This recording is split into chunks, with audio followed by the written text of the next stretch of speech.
Good morning. Welcome to Lovebabz Lovetalk. This is the second hour of my Friday, the 10 o'clock hour. And, I love to talk. So the 10 o'clock hour is usually dedicated to having guests. And my guests today are the folks from Planned Parenthood, Southern New England. Amanda Skinner, President and CEO, and Willa Marth, the new Chief Diversity and Inclusion Officer. Hello. Hello. How are you all? Good. We're great. Thank you, Coffee, for the coordination. I appreciate it greatly. All right, so we're here because there's a couple of things going on at Planned Parenthood that's really interesting. First of all, the national office got a new leader. Yes. Talk about her. So we announced 2 weeks ago our new president, Yay. Dr. Lena Wen. Mm-hmm. And, when Cecile Richards announced her retirement in the spring, I was thinking, who could possibly step into those shoes? And I am incredibly excited and just delighted about Dr. Wen joining us. I think she is bringing a new energy and a new lens. And so often leadership is about the right leader at the right time. Mm-hmm. And I think she is the right leader at the right time for Planned Parenthood. We're super excited about her. And she's a medical doctor. Yes. So Dr. Wen is a medical doctor. She's actually an emergency medicine physician. Most recently, she has been the health commissioner for the city of Baltimore, where she has led some really innovative, important work addressing the opioid crisis, working on disparities in maternal health outcomes. Mm-hmm. But what I think is most important, thank you, about the choice of Dr. Wen as the new president for Planned Parenthood is to remind people that we are a healthcare provider, that what we do is mainstream medical care, that reproductive health care is health care, and that health care should be a basic human right. Mm-hmm. And having a physician as our national leader just really reinforces that that's the case, and that at our core, at our heart, what Planned Parenthood does is healthcare. So we've not had doctors at the head? Not in about 50 years. Whoa. So it's been a long time since there's been a clinician at the lead for Planned Parenthood. Okay, so that's good. So that really does position you to be seen as a healthcare provider. Exactly. Because there's a real doctor. Not that everybody else was a fake doctor, but she is a practicing doctor. Yes. And I'm a clinician myself. I'm an advanced practice nurse. I'm a nurse midwife. I don't think that that is absolutely necessary to be a leader in Planned Parenthood, but I think it helps bring an important lens. You understand the lives of the people who work in your health centers every day in terms of their sort of the day-to-day of what they experience. You can take the clinician out of the clinic, but you really can't take the clinician heart out of the clinician. And have you met her yet? I have, yes. I have had the opportunity to have a long phone conversation with her last week, but I actually met her in person yesterday. Oh, okay. Yeah. Oh, hence the late night getting back. Okay. Okay. Yes. Okay. And she also is, she's young. She brings enormous energy and passion. And she has told her story, so I don't need to tell it for her, but she's an immigrant. She came to this country when she was 8 years old from China. Her mother was a Planned Parenthood patient. She herself was a Planned Parenthood patient. So this is very near and dear to her heart. She's got a very personal connection to the organization as well. So I think, I don't know, I think the folks that did the search just knocked it out of the park. Good. I remember when I came on the board, there was some rumors circulating about other people. So I'm glad, but it was kept under wraps about who they were. Yeah, who they were wooing. Yes, it was under lockdown. Anybody that would be considered for this kind of role is somebody who is probably doing amazing things in the world already, just like Dr. Wen was. And that means it's probably important that we think about and respect their privacy and confidentiality as we went through the search process. And so it was on total communication lockdown until Dr. Wen was announced, and she was announced 100% in sync, publicly, internally. Everybody found out at the same time. Okay, that's wonderful news. I'm excited that there's leadership at the helm, at the top. So well, welcome, Willa. Thank you. Willa is new. So now this diversity and inclusion officer is new. Now, we've already heard the word diversity. We've worn that title for a long time all over the place. But inclusion is new. And tell us what this means, inclusion and diversity. And then talk a little bit about what does it mean in this Planned Parenthood arena. Sure. Happy to. So, yeah, there's lots of things new in this position for me, as I am coming from the West Coast, and so I'm new to this area, new to this position. This position is new to PPS&E. It's exciting. So the Chief Diversity Inclusion Officer, diversity, like you said, is a word that's been used for a long time. It's really about ensuring that Planned Parenthood's employees are diverse, meaning that there's a lot of differences in all of the sort of major groups and identities. Right? So race and orientation, and income, and all of that, gender, etc. So I think it's about, and it's it ensures and then that there are different ways of looking at the world, and that we're more reflective of our patients, and so that there's really that connection between who's doing the work and how we support the folks who need us. So that's the diversity piece, and the inclusion is. I think sometimes diversity can be counting. You know, we got one of those, we got one of those, we got one of those, right? We got two of those. And that's not what it's about. It's really about ensuring that folks can feel like they can bring their whole selves to their workplace and their work environment and their job. And we, I feel like we have some of the most passionate people who want to work for Planned Parenthood. Although I'm new to this Planned Parenthood, I've worked for Planned Parenthood for 17 years. So that's something that I've seen. So we want people to bring their whole selves. And so that's the inclusive piece, and ensuring that the environment feels that way for everybody, not just certain folks. And, you know, we got some history. So, you know, we're historically a white cis women's organization. And so it's really important that there are positions like mine so that we can be intentional and really live out our values, guys. I feel like that's really what people want to do.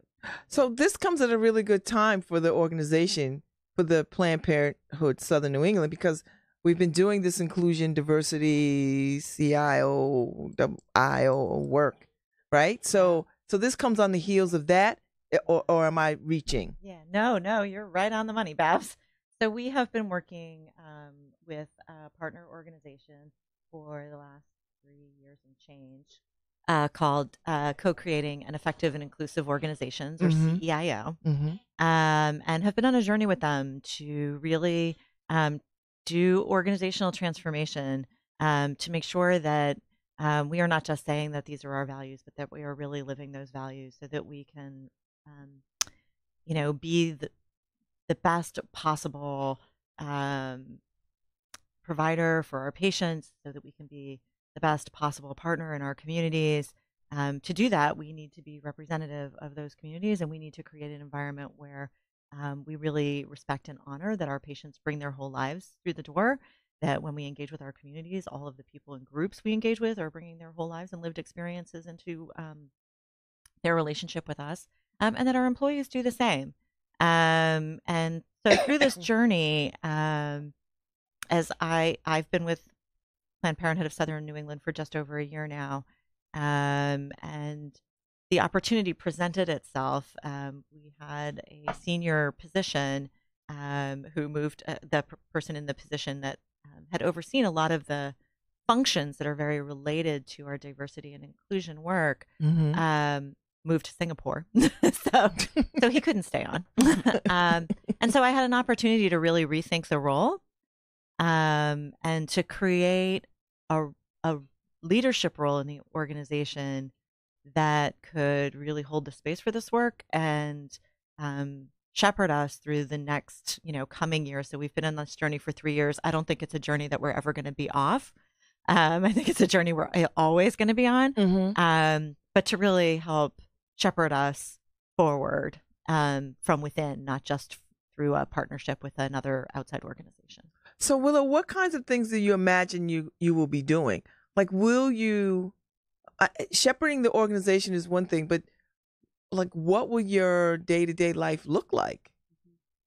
So I'm beginning to figure that out. So I've been here a couple of weeks. I do want to sort of highlight one of the things that Amanda talked about, well, you both did, in terms of the work that's been done, because as somebody coming new into the organization, that is actually something I can feel. I can feel it in the conversations that I've been having with leadership and the commitment there with the board. I felt it with the individual conversations that I've been having with staff as I get to be in meetings with them and learn about the work that's been happening. And so I just want to name that that feels different and feels good to be coming from, and for me to be kind of begin from there, because it's not the beginning, right? There's been a lot of work, and I would agree it's going to be ongoing, right? There's much more to do. In terms of what I see myself doing is really, I was really excited about the structure of this position. So the fact that the diversity and inclusion is sort of starting, it's at the top, right? And so then when we're talking about leadership development, professional development, when we're talking about looking at the systems within the organization, when we're talking about human resources, all of that is coming through the diversity and inclusion lens or social justice lens. And that part's exciting to me. So I feel like as we roll out different types of training and initiatives, that's the lens it's coming from. Already there's been work looking at HR policies and procedures and whatnot, but I think there's more to be done, and I'm excited about being able to help lead that. Can I just pick up on one thing that Willa noted? Because I think, I'm hoping to inspire other organizations that might be listening to think about this a little bit. Through a lot of conversation and partnership and learning from other folks, one of the things that when I was thinking about this position, what I kept finding were diversity and inclusion executives that reported up through the human resources function. And we really wanted to create something different at PPSNE, where we recognize that should be the diversity and inclusion we wanted that as the primary lens through which we saw these functions, so that was in the lead, and then the human resources responsibilities report to Willa. So instead of our chief diversity and inclusion officer reporting to our chief HR officer, actually our senior HR executive reports to our chief diversity and inclusion officer. So it's just a little bit of turning a structure upside down that is the more common structure you see in the market. And I don't think it's wholly unique, but I think it's a little bit innovative, and we're really excited to see where it goes. Oh, I think it's a lot innovative. I'm starting to sort of see inclusion and diversity officers in various places. Usually, of late, I've been seeing them where places have gotten into trouble, and then they are like, okay, now we have to address this, and then they bring in like a Willa or whatever to address a problem. I don't feel like you're here to address a problem as much as you are to sort of continue the work, and to you are the realization of the work that's already been done, I think.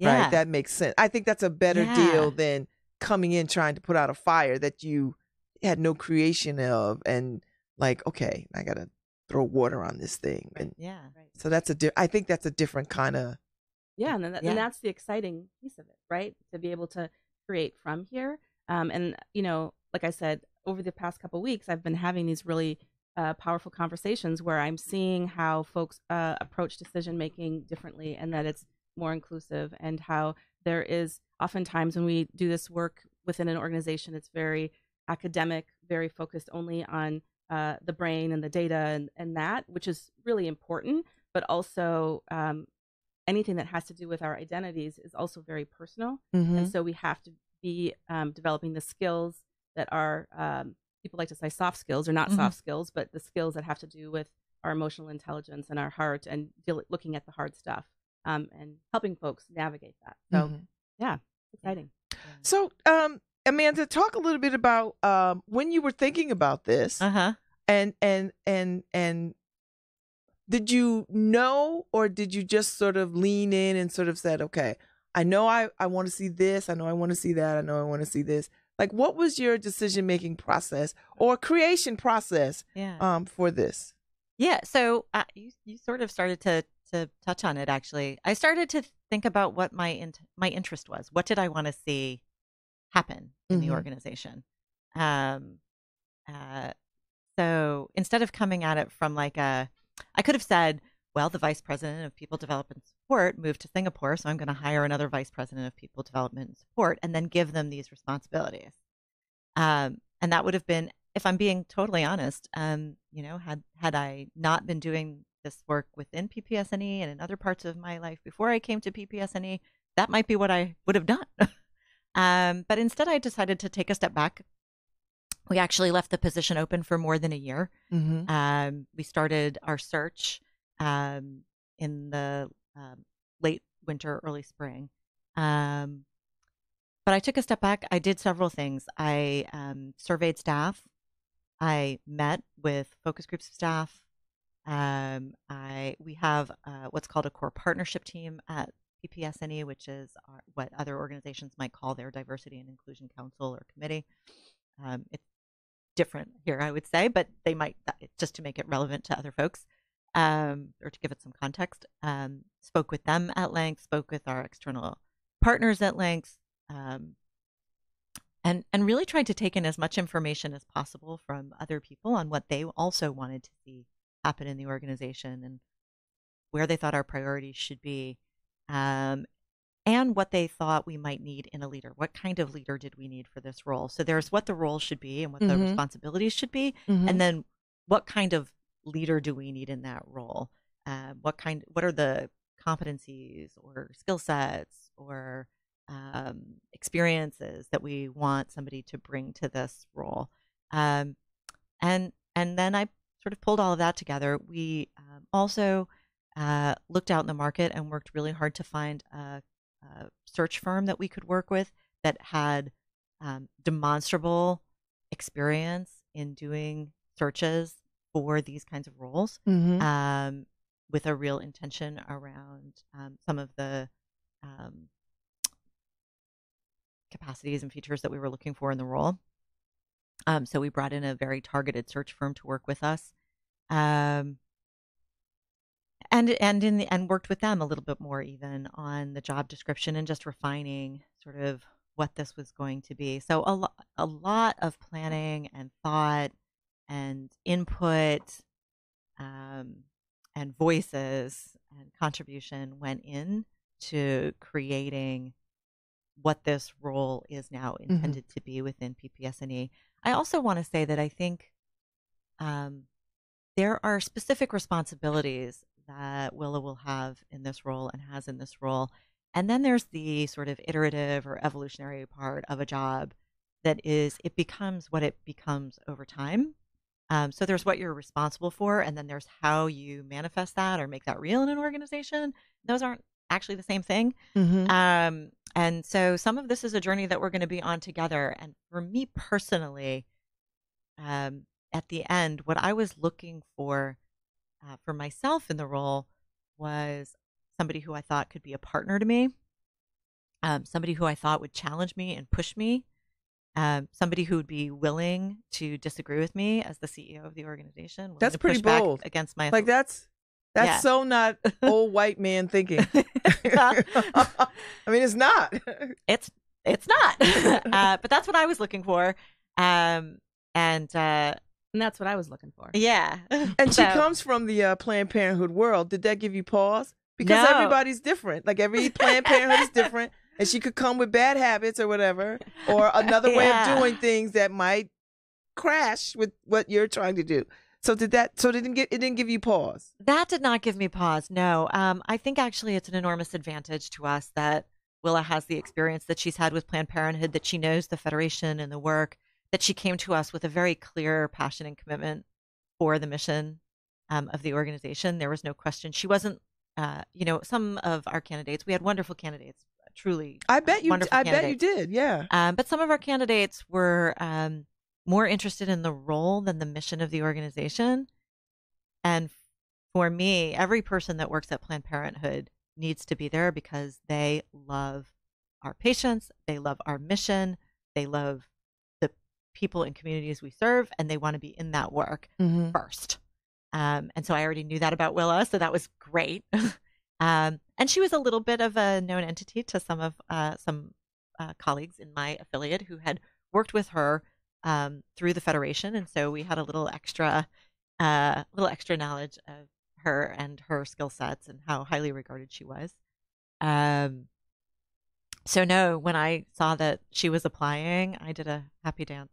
So Willa, when you see this job description, do you think to yourself, I like this. Is it too good to be true? Let me find out about this. And do I come way across the country on something that's very new? Like they had never had anybody in this role. So you would be stepping into a role that would be yours pretty much. Because that's a far way to come. It is. I mean, I think in the same way that there was some inside information that PPS&E had, I had some too, because I was working with folks from this affiliate. I was doing work. I was having conversations, as I do both with PPS&E folks and other Planned Parenthood folks about like, what could this work look like? Because it doesn't look the same across the Federation. And that's also something that's really important to me is, yes, this work at this affiliate here, but also like, how can we bring this more consistently across the whole Federation? Because it needs to get done. And so having these conversations with my colleagues about where does it live and what about this and what about that? And so I was really excited about this particular innovation. And then through the process and the conversations and the interview and all of that, it felt right. And I was getting the answer. I mean, it's in an interview both ways, right? Yeah. It's not just they're interviewing me. And so having conversations with Amanda, hearing her vision, getting a sense of who she was, that was all really important to me. And the process felt like it was inclusive, right? The folks who were interviewing me had lots of different positions, from frontline staff to the folks I supervise, et cetera. So I felt like that was also a good indicator of what was happening. But yeah, and I was asking questions behind the scenes. That's pretty good. That's pretty good. Well, I'm looking forward to seeing what you do and how you take this mission and this vision of Amanda's and grow it and see how far and wide it can go and strengthening this organization. So I want to shift gears a little bit because midterms are coming up. Yes. And this confirmation hearing that we just got through yesterday, and I'm sure there's a vote, and I don't think Planned Parenthood anywhere has any illusions about what is going to happen or what will be on the horizon should Kavanaugh be confirmed to the Supreme Court. That there's no illusions about the dismantling of a lot of gains that Planned Parenthood has enjoyed and has gotten over the last few decades. Yeah. Well, President Trump said from the start that he would only nominate justices to the Supreme Court who would overturn Roe versus Wade. He said he had a litmus test. I have no reason to not believe him on that litmus test. His administration has demonstrated repeatedly through various mechanisms their interest in dismantling access to reproductive health care for women, for all people, and most particularly for more vulnerable communities, people of color, low-income people, immigrants, the LGBTQ population. So whether it's if Judge Kavanaugh is confirmed, I think we face very challenging times. If he is not confirmed, the next person after him will be in the same vein. Yeah. Because they're not going to stop until they're not going to stop. Yeah. Right. And that's, I think, very clear. So I think we are definitely under no illusions about what's possible. I also think that, you don't need to overturn Roe versus Wade to create extraordinary barriers to accessing healthcare for people. Mm-hmm. And we have seen that happen in other states. And we're fortunate here in Connecticut that we have a law on the books. Roe versus Wade was codified into law here in Connecticut. I am also responsible for Rhode Island. PPS&E covers both states, Connecticut and Rhode Island. We're working very hard in Rhode Island to pass the Reproductive Health Care Act that would codify Roe versus Wade into law there. But even Roe versus Wade is the most basic level of just like Roe versus Wade says it's legal. Mm-hmm. There is so much more beyond that to make reproductive health care accessible to people. And there is so much more that the Supreme Court can do to erode that access even without overturning Roe versus Wade. I'll give you an example that's pressing right now, where in Missouri they passed laws that are called trap laws that are a mechanism for restricting access by creating these unrealistic regulatory burdens on abortion providers. Things like that the clinicians at an abortion provider have to have hospital privileges at a hospital in the community, which is completely medically unnecessary in every possible way. It's just made up. Or the hallways have to be a certain width. A case about this from Texas went to the Supreme Court, Whole Women's Health. The Supreme Court said that those trap laws in Texas were unconstitutional. Missouri went ahead and just passed their own state laws. A lower court judge placed an injunction against those laws, saying Whole Women's Health has already said those are unconstitutional. That injunction was appealed by the state. The Eighth Circuit Court of Appeals overturned the lower court's injunction, saying that these laws needed to be evaluated in a Missouri-specific way, as if what is medically necessary, what is safe in the provision of health care is somehow miraculously specific to Missouri based on arbitrary state lines that were drawn decades and decades and decades and decades ago, which is just not true. And this case, I can imagine, will go all the way to the Supreme Court if the Supreme Court chooses to hear it. This is a new Supreme Court, and there may be a different finding than the Whole Women's Health finding. These laws, again, are just a very targeted mechanism specifically to restrict access to reproductive health care. So the Kavanaugh confirmation signals to judges across the country who are leaning toward the abolishment or to undo women's right to choose. This is like a dog whistle for them. Like, I think I've read something somewhere that says they're already feeling emboldened and empowered to sort of start that march toward undoing these rights. I think that's true. And I think that they are not estimating the power of the people. That we know that the American people support access to reproductive health care. They support access to abortion. They support Planned Parenthood. We are a mighty force. And when I say we, I don't just mean Planned Parenthood. When I say we, I mean all our 12 million supporters. I mean the people across the country who share our values, who are coming out in droves. When you see the record numbers of women running for office. And I think the voice of the people will win out in the end. It will be a fight, but I think that the American people don't want that. I hope so. It is my hope. Yeah. It is my hope. So so you wear another hat around voting. Yes. Yes, I have 2 jobs. Because I want to make sure that 3 jobs, actually. that we get that in, because I think that's quite important. Yes. I am also president and CEO of Planned Parenthood Votes Connecticut and Planned Parenthood Votes Rhode Island, which are our C4 advocacy organizations. And within those organizations, we have political action committees. And here in Connecticut, it's Independent Expenditure Political Action Committee, which means that we are not coordinated in any way with the candidates. So what do you do? We endorse candidates. You endorse candidates. So we endorse. We do a few things. So so under those auspices, we can do get out the vote campaigns.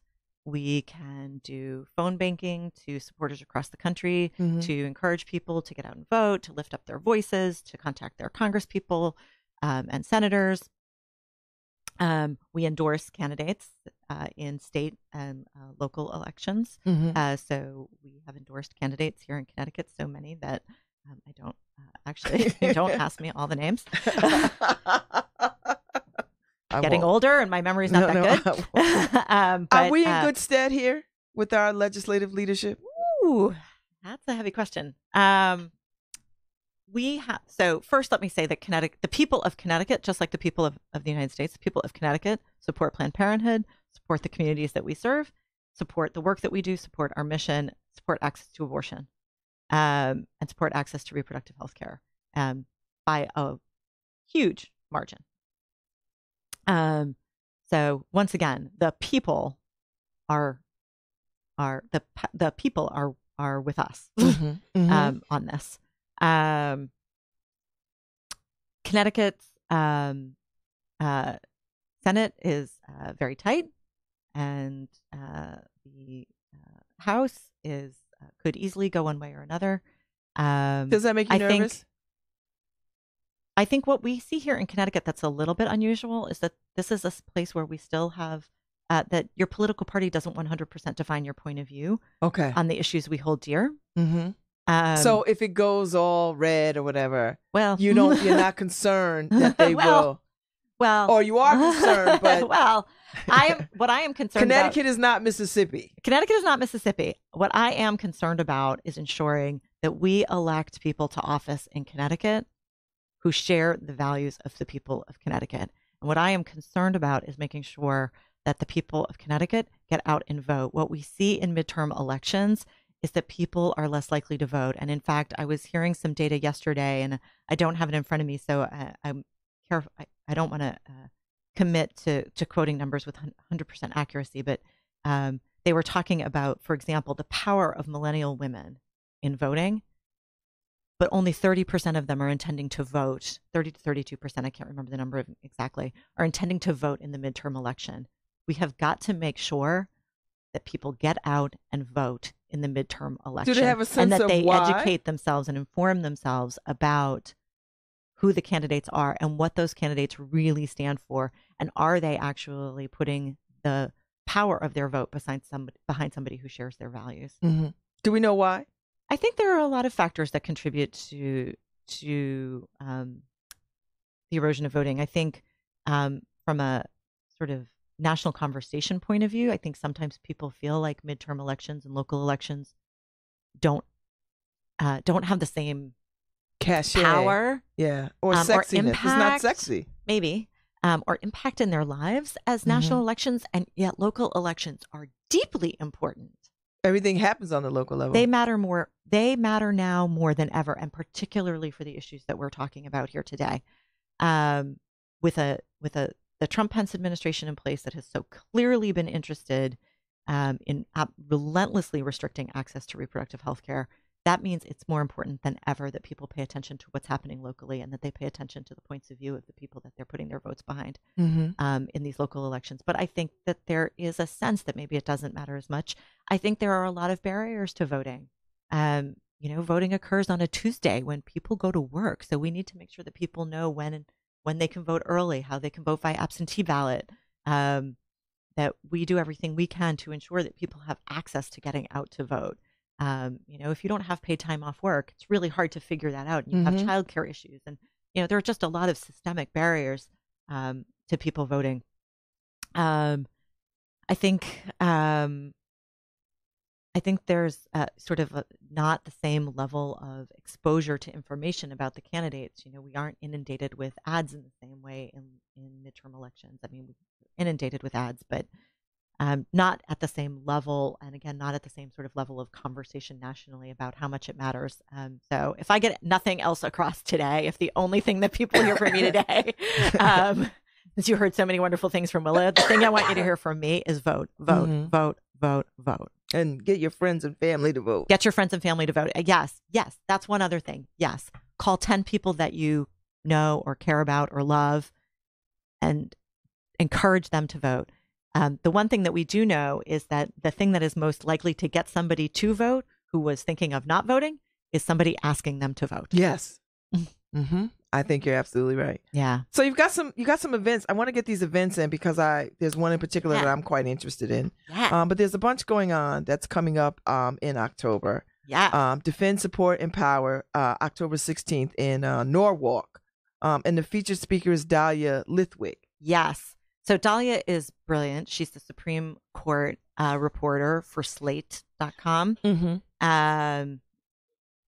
This is, I think, probably one of the most interesting times ever to hear what Dahlia has to say. Oh, yes. And so I think this is going to be a fantastic event. So this is Tuesday, October 16th at Sugar and Olives in Norwalk, Connecticut.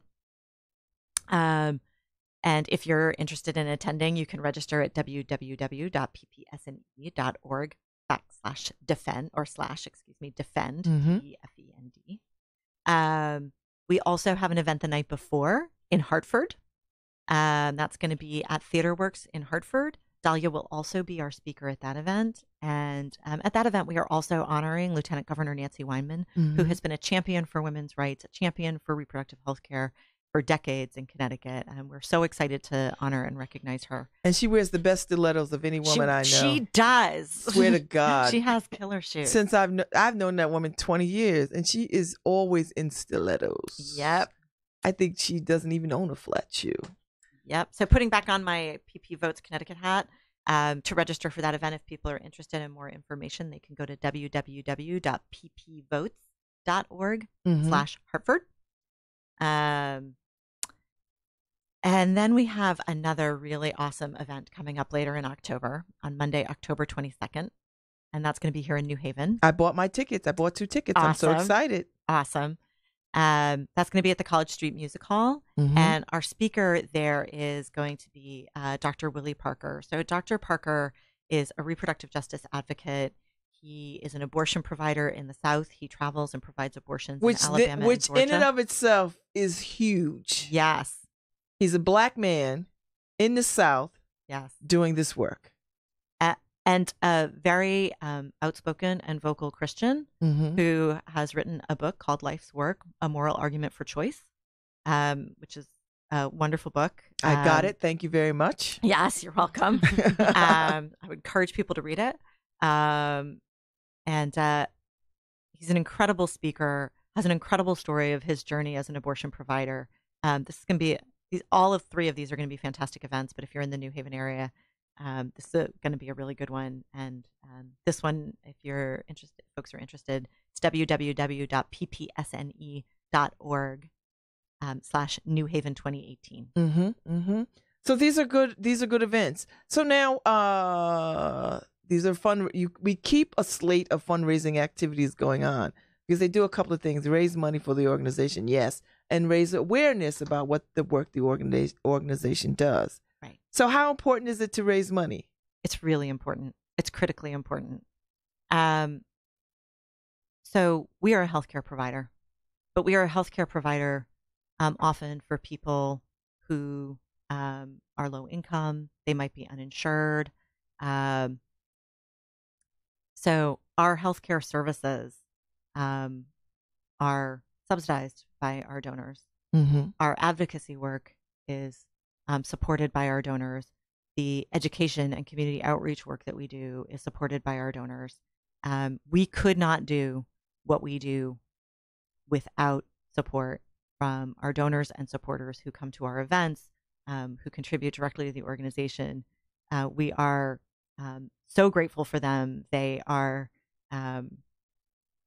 our champions, and they stand with us steadfastly, and so thankful for what they do to help us do what we do. We really couldn't do it without them. So fundraising is critically important. I would also add, if you would indulge me, Babz. Oh, please. Right now, fundraising is more important than ever. Again, as we see attacks from this administration against access to care, one of the ways that they are doing that is by restricting access to grant programs that help cover the costs of caring for low-income people for family planning services and uninsured people for family planning services. So there is a federal program called Title X. This program has existed for more than 40 years. It's the nation's family planning program. Planned Parenthood is the single largest provider of reproductive health care in the country, and yet they are doing everything they can to create circumstances by which we cannot participate in that program. They have announced a proposed gag rule that would gag healthcare providers from sharing complete and accurate healthcare information with their patients, including referrals for abortions, even for women who specifically ask for those referrals. That would mean that Planned Parenthood could no longer participate in this program. Here in Connecticut, we have been the lead Title X provider in the state since the inception of this program, and the holder of the grant since the inception of this program, and the place that women and men and young people come to receive this health care. We are not going to close our doors. Our doors remain open. We provide care no matter what. But as a result of the increasing restrictions placed on this program and the likelihood that we will no longer be able to participate in this program, it really matters more than ever that people come out and show their support for Planned Parenthood. So how do people get in touch? How do people get involved? So there's a lot of ways for people to get involved. How can people stand with Planned Parenthood? I like saying that. Yeah, there's a lot of ways to stand with Planned Parenthood. So first of all, you can follow us on social media. So you can follow us on Facebook. You can follow us on Instagram at PPSNE. You can follow me on Twitter at Amanda Skinner PP. You can follow us on Twitter at PPSNE. You can also follow us if you're interested in the advocacy and political work. You can follow Planned Parenthood Votes Connecticut and Planned Parenthood Votes Rhode Island on Facebook, Instagram, and Twitter. You can go to our website, www.ppsne.org, and there's a tab called Events. You can click on the Events tab, and it will take you to more information about all of the events we talked about if you want to buy tickets and come to the events. We have volunteer nights, so if you go to our website, you can also find there's a little tab that says Get Involved, and you can go and get involved, and that has information about volunteer nights. Or how you can phone bank for us. You can do that from home. We can set you up to do phone banking from home. You don't even have to go anywhere. You can be wearing your jammies and having a cup of tea and do phone banking. They made advocacy easy. We are trying to make it easy to do the right thing. Easy to stand with Planned Parenthood. And young people can get involved too, because you've got a whole STARS component that I heard about at this month's board meeting, which I was quite impressed with these young people. Yes. So we have the STARS program, which is our peer education program. That's in Stamford, Bridgeport, Hartford, New Haven, and Providence, and New London, which is our peer education program where we work with young people in the high schools, and they become peer educators for their friends and for the other kids in their school. And we also do leadership development. And we feed them and give them pizza and do education. We have our Gen Action program, which is our internship program for advocacy work for people who are college age. And then there's another way that people can get involved with Planned Parenthood that I really want to put out there, which is we are the premier provider of reproductive health care in Connecticut and Rhode Island. And if you are looking for a healthcare provider, come to Planned Parenthood. Come get your care with us. Our patient experience scores are extraordinarily high. Our quality scores are very high. We adhere to evidence-based practice. We provide high quality, safe, awesome, affirming, judgment-free reproductive health care and primary care at some of our health centers, like our Hartford North Health Center, where we provide full comprehensive primary care and are actually a nationally recognized patient-centered medical home and have been recognized by a national organization called Plaintree for our patient-centered care. So another way to get involved is to come to us for your care. And I have. When I was a young woman, and then just recently I went and had my annual done. Awesome. Thank you. I was like, okay, all right. Yes. I'm here. And it was streamlined and efficient and, and I was like, I mean, that's a tough thing to do anyway, but it's nice when it's done well and you feel good being there. So I appreciate that. So, well, I appreciate you, Amanda, for coming in, and so nice to meet you, Willa. I looking forward to what you do. Let me leave people with some facts. about total patients that are served for fiscal year 18. 74,889. Yes. So this is a lot of people. Yes. In Connecticut, more than 66,112. In Providence, 9,000. Total services, 178,318. Yeah. And total visits, 121,000. Yeah. Yeah. That's a lot of people. It's a lot of people. And you know what we know, though, Babz? There's a lot of unmet need in those communities that's still out there, that's still not being met. But we're here for those, for everybody. We're here for anybody. You want to walk through our doors, we are there for you. Thank you so much. So I know Coffee will have somebody else coming, because the commitment of this station in my program is to highlight and showcase Planned Parenthood Southern New England every other month. So at least half the year, or at least 6 times a year, you all would be here talking about women's reproductive rights, laws, whatever, advocacy. And it is my pleasure to do it. So thank y'all. Thank you. And Thank you so much for having us, Babz. I Awesome will to see you. see you on these social justice streets. You will. Thank you. You're welcome.